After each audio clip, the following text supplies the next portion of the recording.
Assalamu alaikum wa rahmatullah. Dear viewers and learners, how are you? I hope you are well. Alhamdulillah, I am also well. Today I would like to talk a most important grammatical item. The item's name is completing sentences. Let's get started and enjoy today's class. আজকে আমি তোমাদের সামনে যে বিষয়টি নিয়ে কথা বলবো সেটি তো অবশ্যই বলেছি ইতিমধ্যেই, কমপ্লিটিং সেন্টেন্সেস।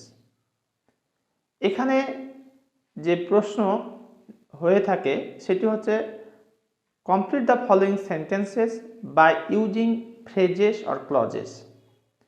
এটি প্রশ্নে উল্লেখ থাকে যে by using phrase or clause you have to complete the sentence, অর্থাৎ ইনকমপ্লিট বাক্যটিকে কমপ্লিট করার জন্য আমাকে ফ্রেজ এবং ক্লজ এই দুটি বিষয় সম্পর্কে পরিষ্কার ধারণা থাকতে হবে, অন্যথায় এটি সঠিক উত্তর হবে না।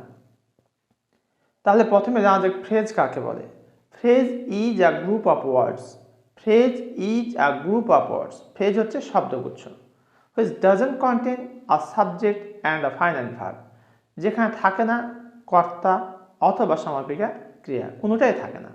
তাহলে ফ্রেজ হচ্ছে শব্দগুচ্ছ যেখানে থাকবে না একটা সাবজেক্ট, মানে কর্তা থাকা যাবে না, এবং ফাইনাইট ভার্বও থাকা যাবে না, আর এটা বাক্যে একটা পার্টস অফ স্পিচের মতো কাজ করে। এটা হচ্ছে ফ্রেজ, এভাবে পূরণ করতে পারি। অথবা আমরা ক্লজ। ক্লজ কি? Clause is a group of words which contains a subject and a finite verb. Clause হচ্ছে শব্দগুচ্ছ যেখানে একটা সাবজেক্ট থাকে এবং একটা সমাপিকা ক্রিয়া থাকে। ডিয়ার ভিউয়ার্স, তাহলে আমরা এই দুটো বিষয়ে পরিষ্কার যে ফ্রেজ কি, ক্লজ কি। তাহলে মৌলিক পার্থক্য হচ্ছে ফ্রেজ এর মাঝে সাবজেক্ট এবং ফাইনাইট ভার্ব থাকে না, আর ক্লজের মাঝে সাবজেক্টও থাকে, ফাইনাইট ভার্ব থাকে।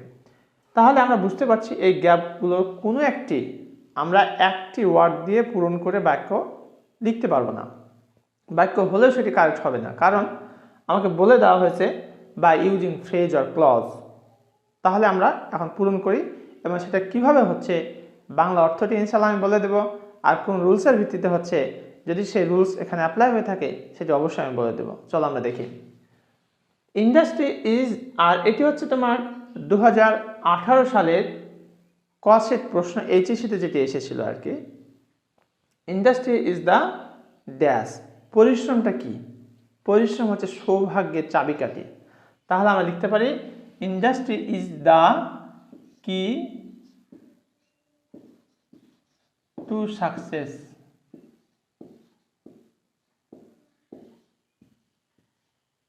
ইন্ডাস্ট্রি ইজ দ্য কি টু সাকসেস। ডিয়ার ভিউয়ার্স, তোমাদের যে কাজটি করতে হয়, পরীক্ষা আনসার স্ক্রিপ্টে যে লিখতে হবে এতটুকু দেওয়া আছে, এতটুকু লিখবে, লেখার পরে যে অবশিষ্ট অংশটুকু পূরণ করবে তার নিচে তোমরা আন্ডারলাইন করবে। অর্থাৎ আমি যেভাবে লিখে রেখেছি এখন বোর্ডে, তোমাকে সেভাবে পরীক্ষা খাতায় লিখতে হবে, অন্যথায় ভুল হবে। তুমি যদি শুধু উত্তরটুকু লেখো তাহলে তুমি মার্কস নাও পেতে পারো। A man can not succeed. একটা মানুষ সফল হতে পারে না ইন লাইফ, জীবনে, কি ছাড়া? A man can not succeed in life without industry. পরিশ্রম ছাড়া একটা মানুষ জীবনে কি সফল হতে পারে? কখনোই না। তাহলে a man can not succeed in life without industry.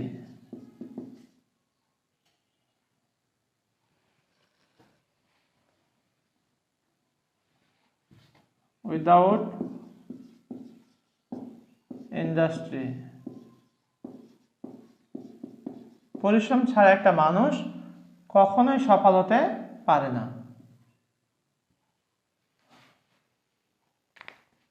Dash of the world R industrious.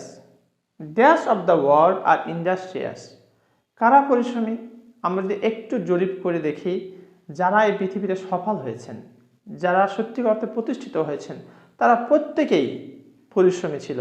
তাহলে আমরা দেখতে পারি all of the great men. all of the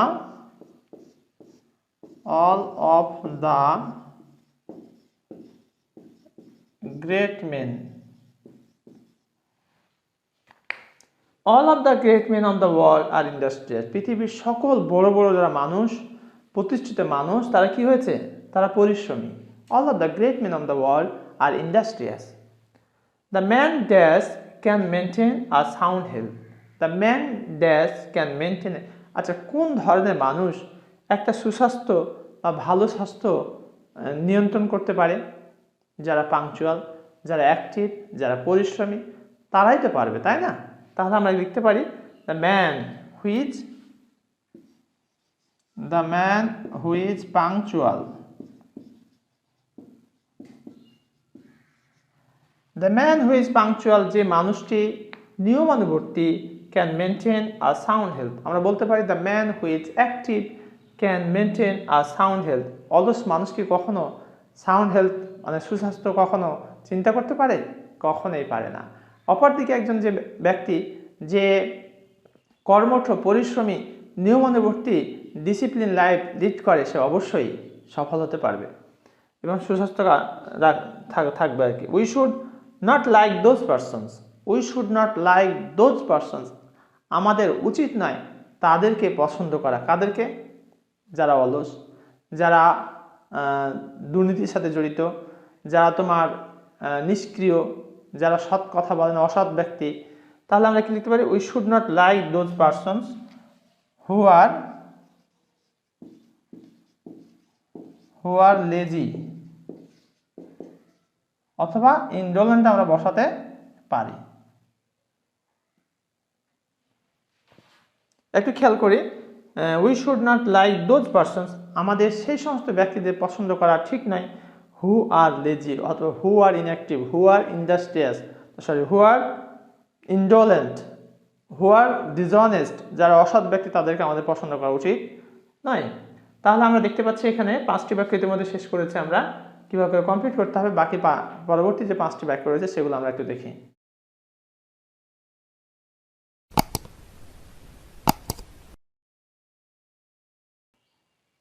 F number, I always dash, আমি সর্বদা কি করি? আমি সর্বদাই পরিশ্রম করি কি হওয়ার জন্য? সফল হওয়ার জন্য। তাহলে I always work hard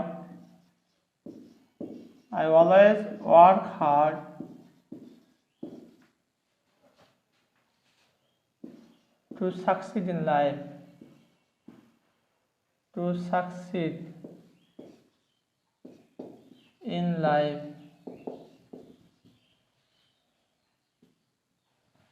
I always work hard, আমি সর্বদাই কঠোর পরিশ্রম করি to succeed in life, জীবনে সফল হওয়ার জন্য। I know the story of an industrious person, আমি একজন পরিশ্রমী মানুষের গল্প জানি who became successful through industry, যিনি পরিশ্রমের মাধ্যমে সফল হয়েছিলেন। I know the story, আমি একটা গল্প জানি of an industrious person, একজন পরিশ্রমী মানুষের who became successful, যে সফল হয়েছিল through industry। তাহলে এখন লিখতে পারবো আমরা এখানে who became successful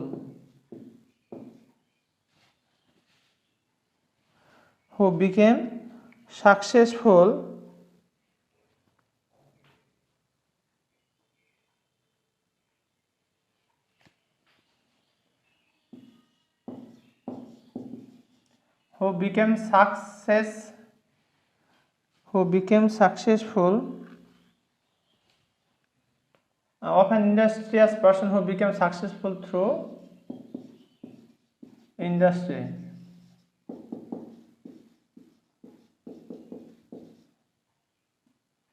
একটু খেয়াল করো dear viewers, I know the story of an industrious person, আমি একজন পরিশ্রমী মানুষের গল্প জানি who became successful through industry, যিনি পরিশ্রমের মাধ্যমে সফল হয়েছিলেন।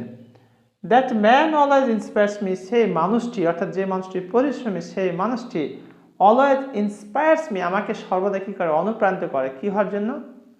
Two be active, to be industrious লিখতে পারি আমরা, টু বি ইন্ডাস্ট্রিয়াস,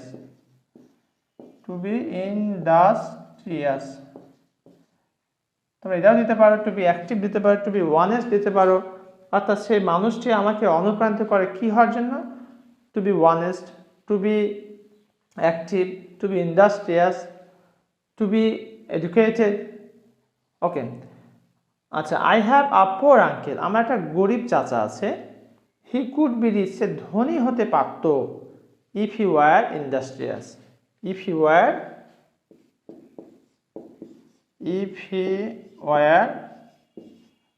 industrious, অর্থাৎ যদি সে পরিশ্রমী হতো তাহলে কি হতে পারতো সে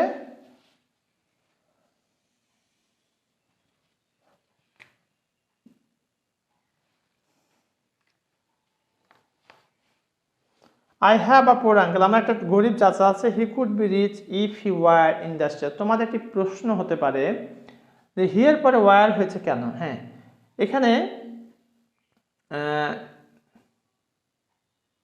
if you were industrious, তোমার I have a poor uncle, he could be rich if he were industrious, যদি বিভার ভাষা আর কি এটার পরে ইফের পরে, তো সেই জায়গাটিতে এখানে আমরা সর্বদাই কি নিব, ওয়ার নিব আর কি, অ্যাজ ইফ অ্যাজ দো কথাটি রয়েছে এখানে, কিন্তু এখানে সেটি অ্যাপ্লাই করা হয়নি।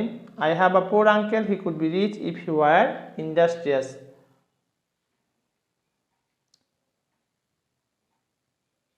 হি হ্যাজ বিকাম পোর, সে গরিব হয়েছে, ড্যাশ অফ হিজ আইডলনেস, তার অলসতার কারণে, বিকজ অফ হিজ আইডলনেস, এখানে আমরা লিখব বিকজ।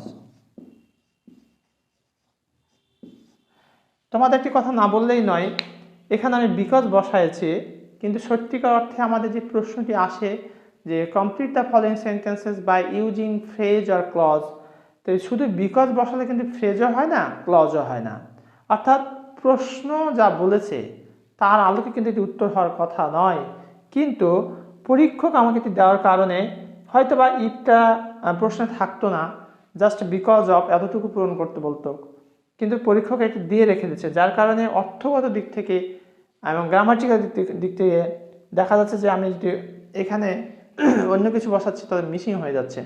তো সেই জায়গা থেকে এটি কিছুটা হলেও কারেক্ট হবে, কিন্তু খেয়াল রাখতে হবে প্রশ্ন আমাকে ফ্রেজ এবং ক্লজ ব্যবহার করে কিন্তু পূরণ করতে বলেছে। আমরা সর্বদা চেষ্টা করব ফ্রেজ অথবা ক্লজ ব্যবহার করে বাক্যগুলোকে পূরণ করার। ডিয়ার ভিউয়ার্স, এতক্ষণ পর্যন্ত আমরা HSC complete sentences course set 2018 সালে যে প্রশ্নটি এসেছিল সেটি নিয়ে কথা বলেছি। এখানে আমি চেষ্টা করছি তোমাদেরকে বলার অর্থগুলো বলে দেওয়ার, এরপরে তোমরা সমস্যা ফেস করতে পারো। If you face any kind of problem, please comment in the comment section. ইনশাআল্লাহ I'll try my best to give you a comment reply. Thank you very much for watching this video. Assalamu alaikum wa rahmatullah.